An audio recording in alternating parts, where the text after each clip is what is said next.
to every store, every office, every café, and they all turned her away. Her tattoos told a story, but no one wanted to hear it. Until one day, a store owner saw beyond the ink and changed her life forever. She stood in front of the mirror, tracing the inked patterns on her skin with trembling fingers. The tattoos covered her arms, her hands, her neck, and the edges of her face. They weren't just decorations, they were stories, stories of pain, survival, and choices she could never take back. Some marked moments of rebellion, others bore the weight of heartbreak, and a few were reminders of promises long broken. The world, however, never asked for the meaning behind them. It only saw her as something unworthy. For months, she had walked into business after business, clutching a resume that had become dog-eared from rejection. Each time, the result was the same. A polite smile at first, a glance at her tattoos, then an excuse. "We're not hiring right now. We need someone with a more professional look. Sorry, you won't fit our image." Some employers weren't even polite about it. Their eyes held disdain. She had even overheard whispers behind her back. What kind of life did she live to look like that? She's probably been to prison. Not good for business. Customers would feel unsafe. She wasn't surprised anymore, but every rejection carved another wound into her already battered self-worth. It didn't matter that she was hardworking. It didn't matter that she had changed her life.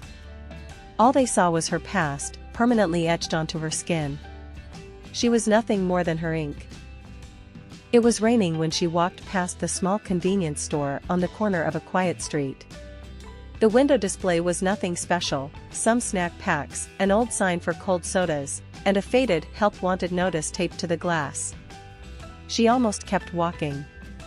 Why bother? She already knew what would happen.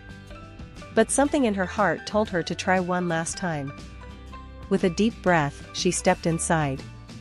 The warm scent of coffee and freshly stocked shelves greeted her. Behind the counter stood an older man, likely in his 60s, with graying hair and deep lines carved into his face. He looked up as the doorbell chimed. She braced herself for the scrutiny, for the quick once-over followed by an excuse. His gaze did linger on her tattoos, but not with the same cold judgment she was used to. There was something else in his eyes. Curiosity? Recognition? "Can I help you?" he asked, his voice calm but firm. She swallowed, gripping her resume tightly. I'm looking for a job." The man tilted his head slightly. "You ever worked in a store before?" "No, but I'm a fast learner." She hesitated, lowering her voice. "I just need someone to give me a chance." There it was. The desperate plea she had uttered so many times before. She expected the same response, the same look of pity, before the inevitable rejection. Instead, the store owner exhaled deeply, as if weighing an invisible burden. And then, to her utter shock, he pulled a chair from behind the counter and motioned for her to sit. "Let me tell you something," the man said as he leaned against the counter, studying her. "When I was younger, I made mistakes. Big ones. Some folks wrote me off completely." She sat frozen, unsure if this was leading to another rejection or something else entirely. "But someone gave me a chance," he continued.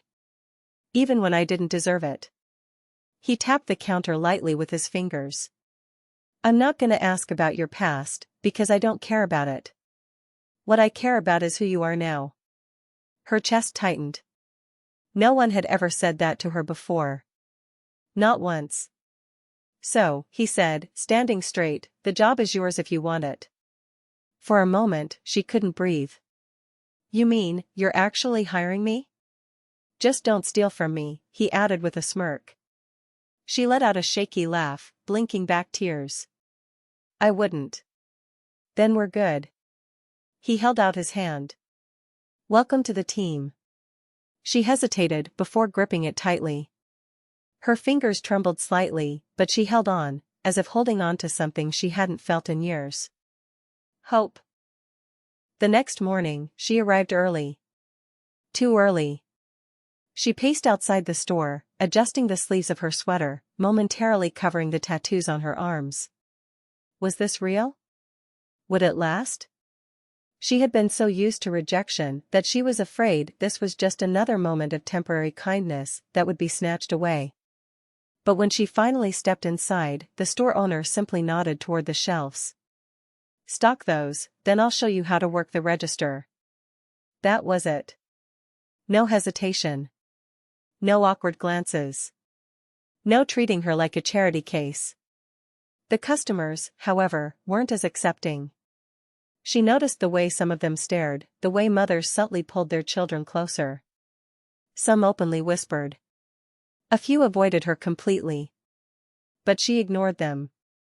She stocked shelves. She cleaned the counters.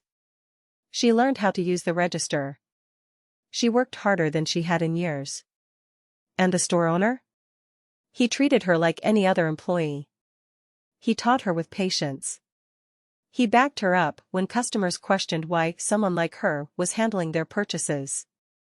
He reminded her, every single day, that she mattered. Weeks passed. The whispers stopped. The same customers who once stared at her with suspicion now greeted her with smiles. A woman who once avoided her line now specifically waited for her to ring up her groceries. One afternoon, a teenage girl came into the store. She had fresh ink on her wrist, eyes filled with silent pain. She hesitated before speaking. "People look at me differently now," the girl whispered. She smiled softly, recognizing the struggle in the girl's voice. "Let them look. Just make sure when they do, they see someone strong." The girl nodded, wiping away a tear. For the first time, she realized her story wasn't just hers. And maybe, just maybe, her tattoos weren't a curse. They were a symbol of survival. This is a story about judgment, redemption, and the power of second chances. Never assume someone's worth by how they look, because behind every face, there's a story you haven't heard. If this story touched your heart, don't forget to like, comment, and subscribe for more emotional and inspiring stories.